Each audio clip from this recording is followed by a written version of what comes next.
Une femme peut aimer et tromper en même temps. Ce n'est pas agréable à entendre, mais c'est une réalité psychologique, pas une provocation. Et surtout, contrairement à ce que beaucoup d'hommes veulent croire, une tromperie ne commence presque jamais sans signe. Le problème, ce n'est pas qu'ils n'existent pas. Le problème, c'est qu'on les rationalise, on les minimise, on se raconte des histoires pour rester tranquille. Dans cette vidéo, je vais te montrer 6 comportements qu'une femme adopte très souvent quand elle trompe. Pas pour te rendre parano, mais pour t'aider à voir clair. Je vais t'expliquer ce que ces signes veulent vraiment dire, les erreurs classiques que beaucoup d'hommes font face à ça, et surtout comment réagir intelligemment quand tu les remarques, sans t'humilier, sans supplier, sans perdre ta valeur. Premier comportement, le faux besoin d'indépendance. Il y a une scène que j'ai vue des dizaines de fois. Une femme qui, pendant des mois, était très présente, messages réguliers, appel le soir, besoin de lien. Et puis, sans vraie transition, quelque chose change. Elle devient plus distante, moins disponible. Et surtout, elle commence à utiliser une phrase très précise. J'ai besoin d'espace, j'ai besoin de respirer, j'ai besoin de temps pour moi. Sur le papier, ça paraît sain. Et beaucoup d'hommes réagissent de la bonne façon, en apparence. Ils se disent « Je ne veux pas l'étouffer, je dois respecter son espace, je vais faire preuve de maturité. » Le problème, ce n'est pas l'espace. Le problème, c'est ce qui accompagne cet espace. Quand une femme trompe, elle ne quitte pas tout de suite, elle organise une double vie. Et pour qu'une double vie fonctionne, il faut du temps, hors de toi. Alors apparaissent de nouvelles habitudes, des sorties dont tu n'avais jamais entendu parler, des amis soudainement très présents, des déplacements flous, des moments entiers où tu n'existes plus dans son agenda. Et surtout, ce besoin d'indépendance ne te rassure pas, il ne t'inclut pas, il te met à distance. Tu poses une question simple, pas une accusation, et tu te retrouves face à de l'agressivité, de la défensive, parfois même du mépris. Et là, beaucoup d'hommes font une erreur silencieuse mais fatale. Ils se taisent, ils ont peur de passer pour jaloux, ils ont peur d'être le mec insécure. Alors ils ferment les yeux, pendant que la réalité avance sans eux. Ce que tu dois faire. D'abord, une chose essentielle, ne deviens pas parano, mais ne deviens pas naïf non plus. Une femme amoureuse peut vouloir de l'espace, mais quand c'est sain, elle t'explique, elle te parle, elle te rassure, elle te fait sentir que tu fais toujours partie de sa vie. Quand elle t'éloigne sans clarté, quand elle te tient hors de ses nouveaux cercles, quand elle te fait sentir que poser une question est déjà une faute, alors le problème n'est pas ton manque de maturité. Le problème, c'est peut-être que quelqu'un d'autre est déjà en train de prendre une place que tu occupais avant, et à ce moment-là, ton rôle n'est pas de supplier ni d'espionner. Ton rôle, c'est d'ouvrir les yeux, calmement, et de reprendre ta lucidité. La suite est importante, parce que ce premier signe n'est souvent que le début. Deuxième comportement, la critique constante ou le silence glacial. Quand une femme commence à s'attacher émotionnellement à un autre homme, il se passe quelque chose de très précis dans sa tête. Son regard sur toi change. Et ce changement ne commence pas par une annonce, il commence par une dévalorisation. Tout ce que tu fais, parfois depuis des années, devient soudainement insuffisant. Ta façon de parler l'agace, ton silence l'énerve, ton ambition n'est plus assez grande, ton calme devient de la mollesse. Même des détails absurdes, ta démarche, ta façon de t'habiller, ta coupe de cheveux. Ce qui est important à comprendre ici, ce n'est pas la critique en elle-même, c'est sa fonction psychologique. Quand une femme s'intéresse à un autre homme, elle a besoin, inconsciemment, de justifier ce glissement. Alors elle réécrit l'histoire. Elle transforme l'homme qu'elle aimait en homme décevant. Et parfois, ça va encore plus loin. Elle commence à te comparer, pas frontalement au début, de façon presque anodine. Le mari de ma collègue, lui au moins, il fait ça. Tu vois, certains hommes savent encore prendre des initiatives. Et dans les cas les plus durs, cette phrase tombe. J'ai l'impression de mériter mieux. Pour beaucoup d'hommes, c'est une claque silencieuse, parce qu'ils sentent que le respect est en train de s'effriter. Mais il y a un autre scénario, encore plus dangereux. Certaines femmes ne critiquent plus, elles se taisent. Plus de reproches, plus de disputes, plus de réactions. Tu peux rentrer tard, disparaître, changer tes habitudes. Elle ne dit plus rien. Et contrairement à ce qu'on croit, ce n'est pas de la maturité, c'est souvent un désengagement émotionnel. Quand une femme ne se bat plus, quand elle ne cherche plus à corriger, quand elle ne s'énerve même plus, c'est parfois parce qu'elle a déjà quitté la relation à l'intérieur. Dans un couple installé, surtout dans un mariage, ça se ressent très vite. Elle est là physiquement, mais absente mentalement. Elle répond mécaniquement. Elle sourit sans chaleur. Elle ne te parle plus de ses journées. Elle ne partage plus ses projets, ni ses frustrations. Son cœur n'est plus dans l'échange. Il est ailleurs. Ce que tu dois faire et ce que tu ne dois surtout pas faire. La première erreur de beaucoup d'hommes, c'est de se culpabiliser immédiatement, de se dire « c'est forcément moi, j'ai dû faire quelque chose de mal ». Non, Pas si vite. Si tu sens un changement clair, durable, répété, ton rôle n'est ni d'accuser, ni de te justifier, mais de mettre des mots sur ce que tu observes. Pas un interrogatoire, pas une confrontation agressive. Une question simple posée calmement. Je te sens distante. Je te sens ailleurs. Qu'est-ce qui a changé entre nous? Tu parles de ce que tu ressens, de ce que tu constates, pas de ce que tu imagines.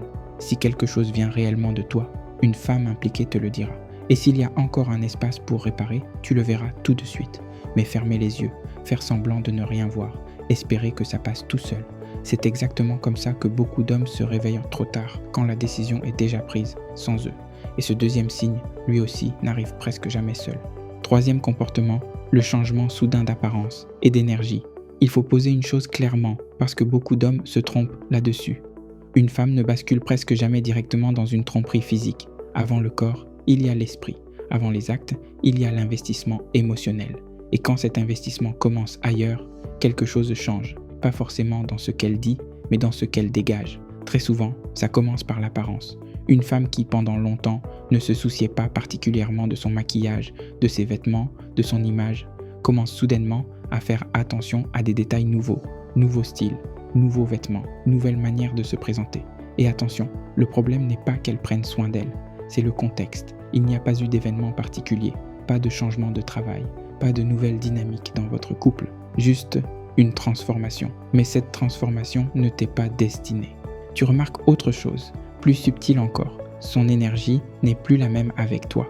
Elle peut paraître plus confiante, plus vivante, mais pas dans ta présence. Quand tu l'observes de loin, elle rit, elle est légère, elle semble épanouie. Et quand elle est avec toi, quelque chose s'éteint. Elle est correcte, mais absente, présente, mais pas investie. Parfois, elle s'engage dans de nouvelles activités, de nouveaux centres d'intérêt, et tu n'es jamais invité à en faire partie. Ce que tu dois faire, ne critique pas, ne fais pas de remarques acerbes, ne la confronte pas sur son apparence, observe, regarde où va son énergie, regarde qui bénéficie de cette transformation. Parce que lorsqu'une femme investit ailleurs, émotionnellement, mentalement, énergétiquement, le corps finit presque toujours par suivre. Et si tu n'es jamais inclus dans ce mouvement, ce n'est pas un hasard. Quatrième comportement, quand son téléphone devient une zone interdite. Il y a un détail que beaucoup d'hommes sentent, mais refusent de regarder en face. Son téléphone. Avant, il traînait partout, sur la table, sur le lit, à la cuisine. Elle répondait devant toi, sans tension particulière. Et puis, quelque chose change. Le téléphone est toujours retourné, toujours en silencieux, toujours hors de portée. Il l'accompagne partout, même aux toilettes. Quand elle reçoit un message, elle sourit.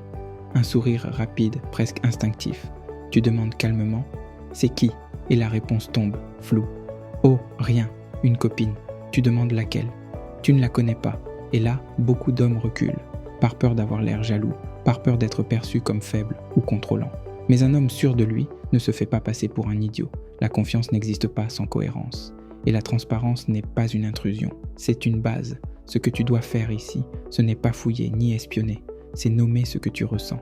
Calmement, ce secret autour de ton téléphone me met mal à l'aise.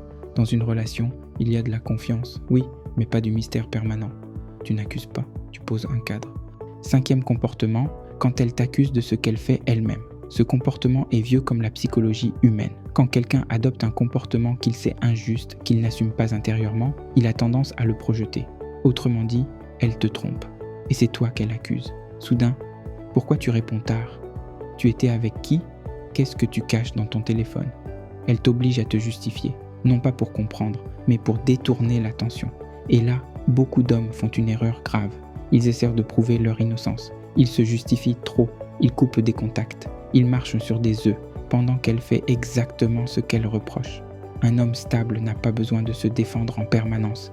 Tu sais qui tu es, tu sais ce que tu fais, tu n'as rien à prouver. Mais si elle, en revanche, multiplie les zones d'ombre, alors le problème n'est plus ton comportement. Le problème, c'est le sien. Sixième comportement, quand elle ne parle plus d'avenir avec toi, c'est souvent le signe le plus révélateur. Et aussi celui que les hommes veulent le plus nier. Avant, elle parlait du futur, de projets, de voyages, de vie à deux. Elle voulait savoir ce que tu aimais, comment tu te projetais, où vous alliez. Et puis, le discours change. Des phrases vagues apparaissent. On verra. Je ne sais pas où j'en suis. J'ai besoin de réfléchir à ma vie. Ce n'est pas toujours de la confusion. Ce n'est pas toujours une pause. Très souvent, c'est un désengagement.